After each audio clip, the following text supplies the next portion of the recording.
Pessoal, Montesquieu, Flávio Dino e Câmara dos Deputados. Muito bem. Vamos lá tentar estabelecer uma ligação entre essas três figuras. Ok. Para isso, deixa eu fazer um breve retrospecto do que aconteceu. Ontem, o presidente Lula assinou, sem nenhum veto, a sanção presidencial. Ele assinou um projeto de lei mandado pelos deputados, pelo Congresso Nacional, para tentar colocar transparência no famoso orçamento secreto. Vamos lá. O que é o orçamento secreto? Vamos lá. Até 2019, você tinha as emendas parlamentares, que era o dinheiro previsto por lei, destinado aos deputados federais, e você sabia o nome do deputado, você sabia a verba destinada a ele, para ele aplicar lá nas bases eleitorais dele, lá, tudo justificado. Em 2019, começaram a fazer algumas mudanças, onde essa transparência ela começou a ficar prejudicada, ao ponto tal de que hoje recebeu o nome de orçamento secreto. Você já não sabe mais o nome do deputado, muito menos a região em que ele vai aplicar o dinheiro, certo? A coisa parece que ficou tão atraente, mas tão atraente, que a verba que era de 5 bilhões para esse tipo de despesa passou para 50 bilhões, ou seja, 10 vezes mais. Bom, a coisa chegou a um ponto tal, o problema, as denúncias, que o ministro Flávio Dino, esse ano, ele proibiu o Congresso Nacional de continuar com o orçamento secreto e determinou que o Congresso refizesse, criasse uma nova lei onde a transparência retornasse, coisa que antigamente existia. Foi o que aconteceu ontem, foi enviado para o presidente Lula, ele assinou, devolve para o Congresso e o Congresso manda para o STF para Flávio Dino analisar, para tudo ok. Bom, eu analisando aqui, acabou a aula, então eu estava dando uma olhadinha aqui nos jornais e aí escutei um analista político, eu gosto muito dele, ele chegou e disse, olha, é o seguinte, essa é a opinião dele, é o seguinte, pelo que eu vi do projeto de lei que o presidente Lula assinou ontem, todo o secretismo do qual Flávio Dino é contra, proibiu por causa do secretismo, ele continua, ou seja, trocaram 6 por meia dúzia.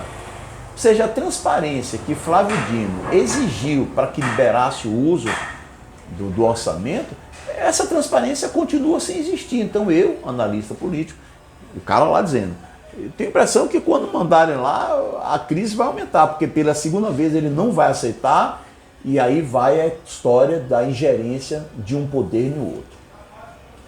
É aqui que entra, agora já é a minha análise agora, aí é que entra Montesquieu, Flávio Dino e o Congresso, Câmara dos Deputados, tá bom? Então vamos lá.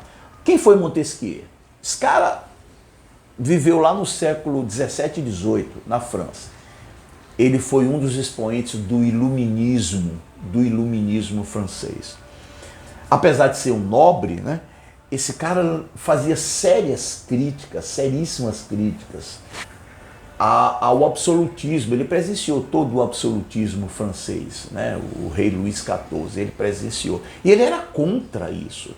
E ele fazia críticas, dizendo que o poder deve frear o poder.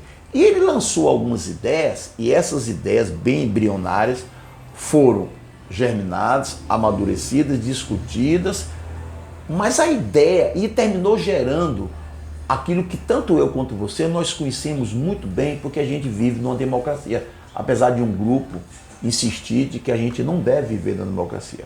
E o que é isso?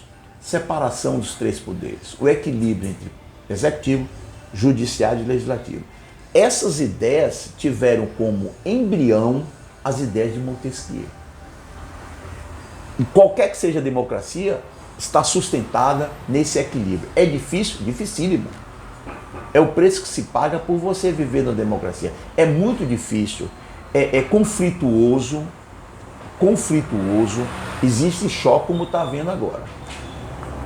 Bom, o que você não pode agora é abaixar a cabeça, aceitar como cidadã brasileira, o cinismo de um deputado federal que vem a público, ou um grupo de deputados federais que vem a público, clamando, rogando, exigindo o respeito entre os três poderes, porque o judiciário não pode interferir no legislativo, não pode interferir de maneira alguma, porque nós, do legislativo, nós temos a prerrogativa de fazer nossas leis, sejam quais forem, inclusive o orçamento secreto.